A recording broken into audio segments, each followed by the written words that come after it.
When you call my name, it's like a little prayer. Down on my knees, I wanna take you there.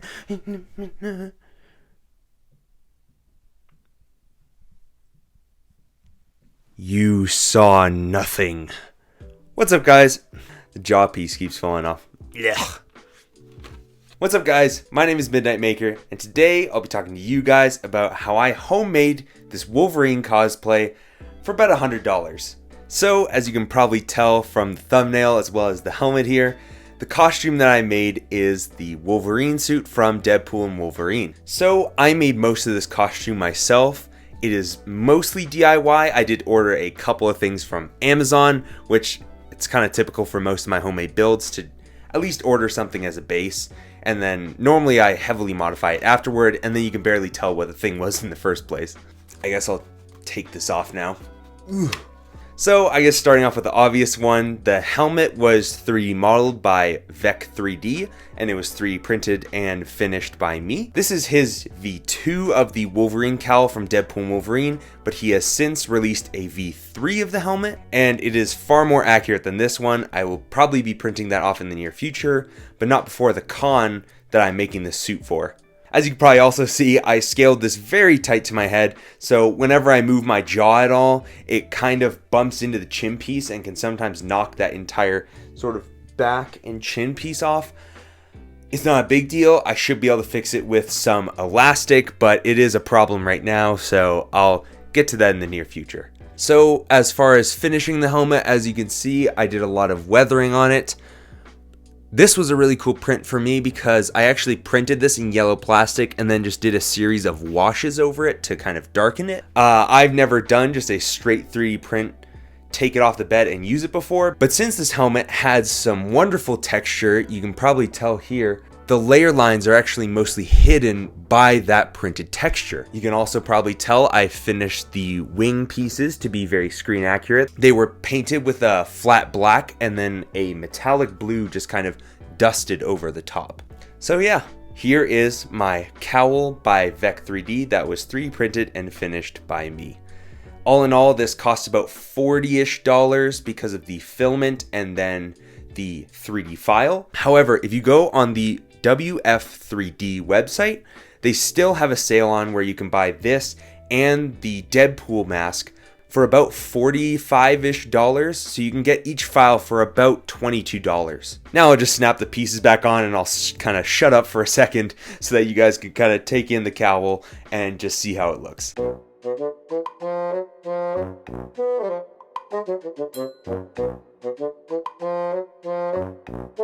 So, while I was putting the helmet on, I accidentally knocked the wings off and I broke the middle of it, and I also broke the top of the wing off. So that was entirely my fault, but anyway, the cowl still looks fine. I just have to re-glue that after. Go figure.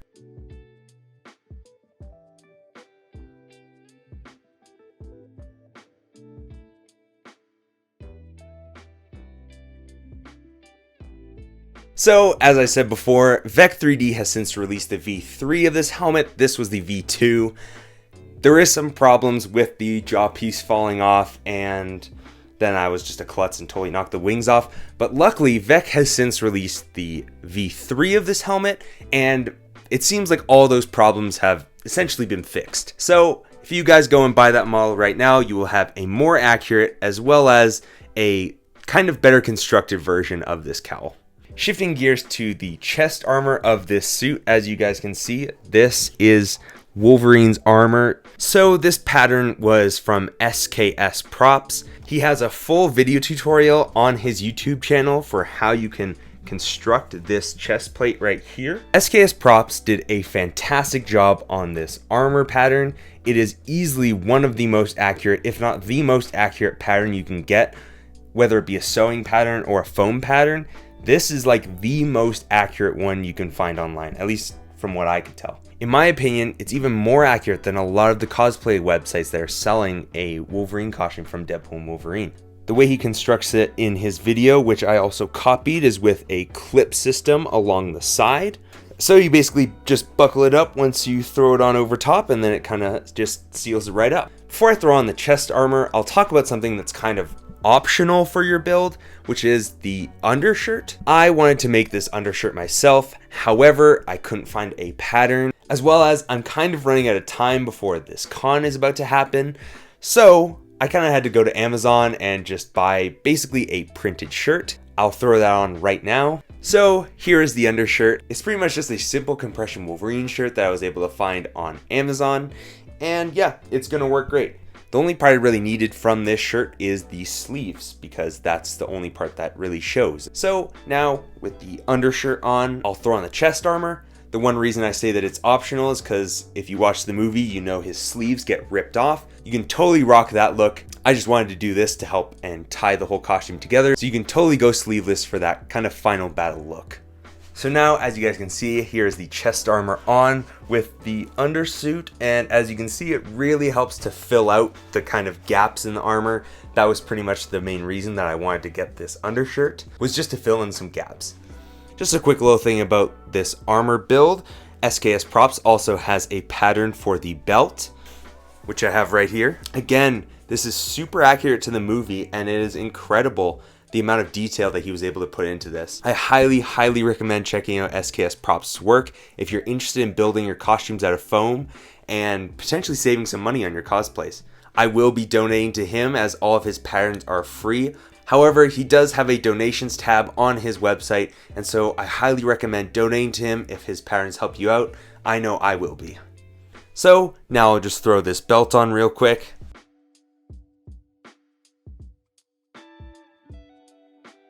So as you guys can see, the costume is really starting to take shape.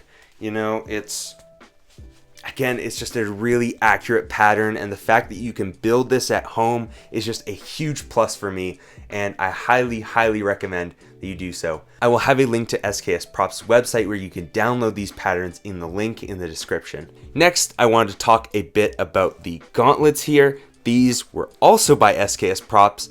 Shout out SKS Props, this guy is an absolute legend, and I'm going to be glazing him for probably the rest of this video, so anyway, these gauntlets again are super accurate, and they were super easy to put together thanks to SKS Props' amazing tutorial. Go and check him out. These patterns again are incredibly accurate, and although these ones aren't as perfect as the chest armor, they still look really great on the costume. So I'll throw both the gauntlets on and we'll have a quick look at how the upper body looks so far.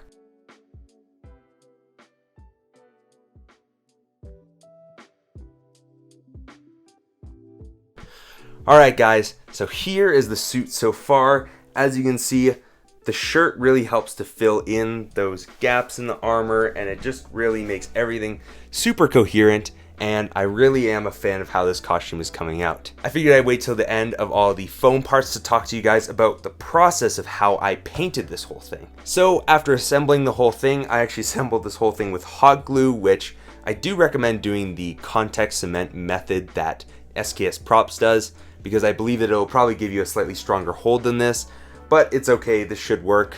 It's super reinforced, so it should be okay. But anyway, after assembling it, I heat sealed the foam using a heat gun, which is essentially you just go over the entire thing with a heat gun, which closes up the pores of the foam. It also helps to open up the score lines of your costume, and after doing that, then I started the painting process. I do recommend using something like Plastidip on this before you start painting.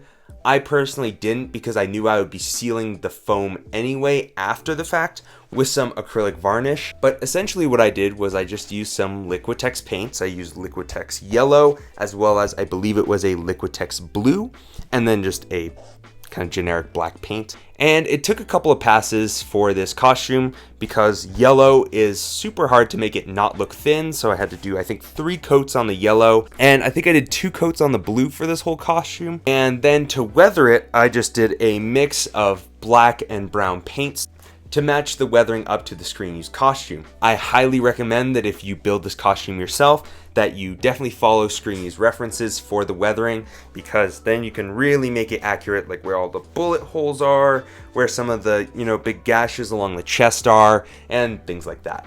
So this is pretty much it for the upper body. I showed you guys the helmet, I showed you guys the armor. Before I put the helmet on and give you guys a full look at how it's looking so far, I will talk about the pants.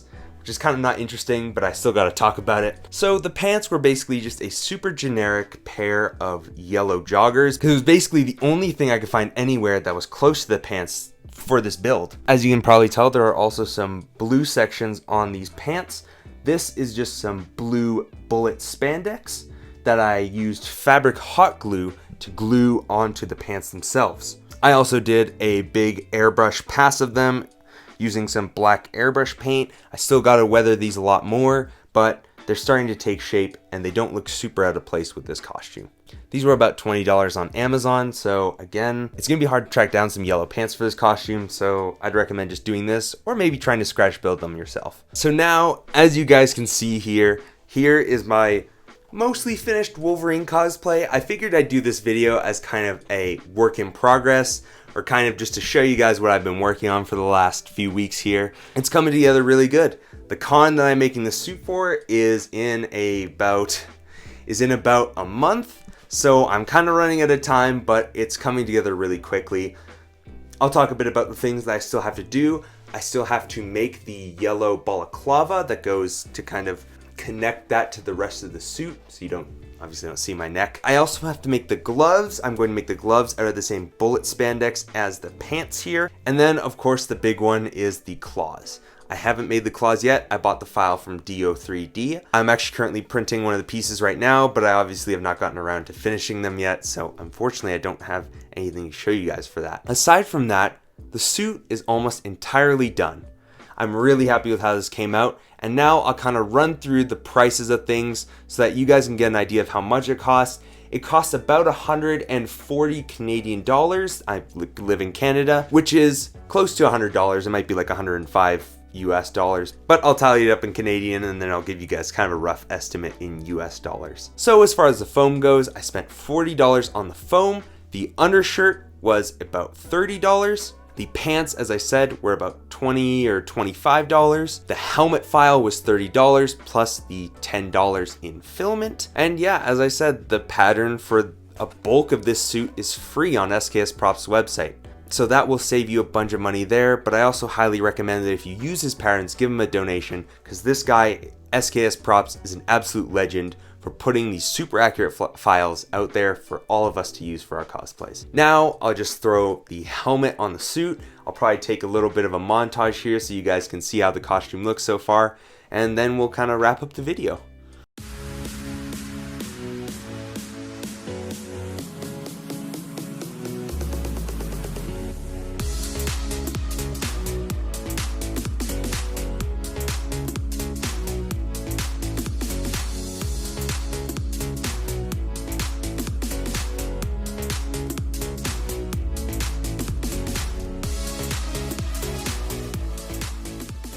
So that is pretty much it for this video, guys. Thank you guys so much for watching. This was a blast to make. As I said, I made this for about 140-ish Canadian dollars, which is about 105 US dollars. That is a great price for something like this. This is a fairly accurate homemade costume. Obviously, it doesn't have any of the screen printed fabrics. It's not the most perfect thing in the world, but for being homemade and fully DIY, I am super happy with this, and I'm really excited to wear this out to a con. So, thank you guys so much for watching this video. If you liked it, please consider liking and subscribing. It really helps me out. Maybe share the video. Everything helps. Thank you guys so much for watching this video, and I'll see you in the next one.